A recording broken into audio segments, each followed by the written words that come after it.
Alright, welcome back to my channel. This is Shigra Kitero para naman sa isang napakagandang tutorial. Napakatagal na naman ng mga panahon yung huli ako nag-upload dito sa Pinoy Tutorial TV. So this time, sana mag-enjoy kayo. Siyempre, masyadong busy lang ang life dito sa Doha, Qatar. So yan, sana patuloy pa rin kayong nakasuporta dito sa channel ko. So eto nga, meron kasi tayo mga friendship na request sa atin about sa MS Excel, okay? So, Microsoft Excel, i-open ko muna. Sa inyo nakikita, no? Ang gagawin nyo lang is i-type nyo dito sa may start window, malapit. Next to it, merong search bar. So, yes, just type MS or Excel, EXCL. Yan. Then, double-click nyo lang. Pag double-click nyo, mag-open yan pag ang laptop niyo mabilis. Pero kung mabagal, it takes 59 years. So, yan. So, as you can see, meron tayo ditong new. Laging new, tapos blank workbook. Ayan, ganun lang. So, ang tanong sa akin ng iba, so, paano daw maglagay ng headings dito sa Excel? Headings means yung gusto nyo maglagay ng, for example, kasi meron tayong, tawag dito, table dito. So, gamitin natin yung apat na column A, B, C, D. So, gawa tayo ng table. So, sa paggawa ng table, guys, i-highlight nyo lang. For example, 2 to 7. 2 hanggang 7. Tapos, A to D. Okay. Lagi yung tatandaan yan. Yan yung markings niya or yung tanda. So, 2 to 7, gawa ka ng table. Tapos, A to D. Then, punta ka na sa home. Hanapin mo yung bottom border. Select nyo lang yan. Tapos, all borders. So, done. Meron na tayong table. Okay? So, dito, for example, nilagay natin, wala akong maisip, pero try ko lang na gumawa ng kunwari, for example, student name. Sa akin lang to. So, guys, napansin nyo, pag sulat nyo ng student name, lumampas siya. So, eto maganda rin to. At least malalaman nyo kung ano gagawin dito. Pag lumampas siya, gamitin nyo lang yung mga mouse. Okay? Sana marunong kayo gumamit ng mouse. Okay? Itutok nyo lang yung mouse dito sa A and B. Sa inyo nakikita may A and B. Pag tinutok nyo sa gitna yan, mag-iiba ang itsura niyan. Select ko muna yung A. Yan. Pag naselect nyo na yung A, ilagay nyo sa gitna yung mouse, naging plus sign or cross, right? Pag ganyan na itsura niya, ang gawin nyo lang, i-hold nyo lang yung left button ng inyong mouse. Huwag nyo kalimutan, left. Meron siyang left and right. So, yung left, i-press nyo lang na matagal or pindutin nyo na matagal. Then, i-move nyo yung mouse papuntang kanan. Hilahin nyo. Ayan. Ganon. So, sa inyo nakita, nag-move siya papuntang kanan. Guys, sauluhin nyo muna yung left and right or kaliwa or kanan kasi minsan nakaka-confuse yan. Basta ang left sa kaliwa, ang right kanan. Okay? Huwag niyo kalimutan yan. So, yun. Siguro alam niyo naman yung ginagamit niyo sa inyong pang-araw-araw kung kaliwa ba kayo or kanan. Meron namang left and right pareho.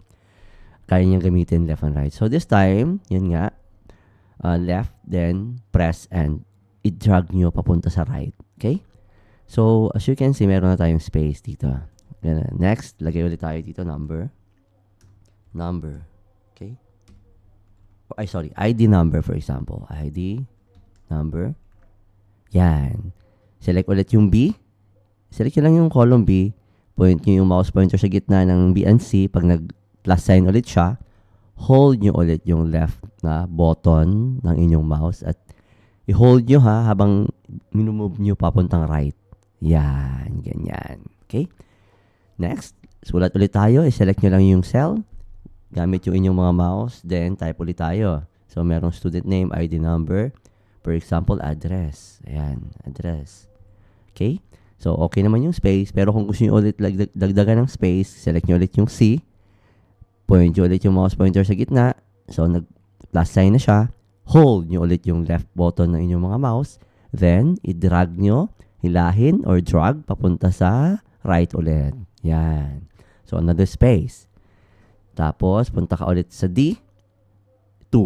Ayan. I-point nyo lang yung mouse pointer sa dito. Pag pindot nyo yan, magigreen yung paligid, yung kanyang cell. Ibig sabihin, active na siya, ready to type.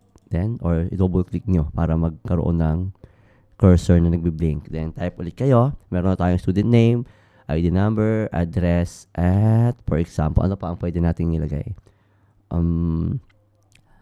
Age. Ganun. Age, for example. Yan. So, meron na tayong 3. Ngayon, yung heading na ilalagay natin dito sa taas, kasi pag nilagay mo yung heading dito, for example, student information, lagay natin, information. Ayan, dito lang siya makikita. Hindi niya makikita. Dapat sa gitna yan. Itong buong, tawag dito, buong table, dito sa gitna yung heading nga, diba? So, ang gagawin niyo lang guys, madali lang. I-point niyo yung mouse pointer niyo dito sa A1. Then, hold nyo ulit. Hold means, di ba naka-plus sign. Hold nyo ha, ng matagal. Tapos, hold nyo, press and hold. Then, i-drag nyo papunta sa D. So, sa inyo nakikita, nag-green yan. Yung, ano niya, di ba, cell. Then, punta kayo sa merge. Okay? Merge and center. So, sa inyo nakikita, sa home lang naman yan home. Merge and center. Pumunta na sa gitna yung student information. So, ganun lang kadali maggawa ng title headings. Na, kasi, pag hindi nyo yung ginawa, dito lang siya magsistay sa left. So, ganun lang. Now, pwede nyo i-adjust ulit to guys. For example, itong sa 1, i-select nyo lang. Point nyo yung mouse pointer sa gitna ulit ng 1 and 2. Kapag naging color, kapag nag-cross or plus sign ulit siya, hold nyo ulit yung left button na in your mouse at drag nyo pababa para may space. Yun. Di ba? So, kung gusto nyo iangat itong student sa gitna, pwede kayong pumunta dito sa home ulit and alignment. Don't forget guys, dito lang yan sa alignment. Then, hanapin nyo ang middle alignment and select. Yan, ganun lang. So, ganun lang siya kadali. No? Walang kahirap-hirap. So, please don't forget to subscribe and hit like and share. Okay, yun lang. Kung meron pa kayong gusto malaman, i-message sila ako, comment down below at ipapaliwanag ko sa inyo ang mga bagay na hindi nyo alam para malaman nyo. Bye!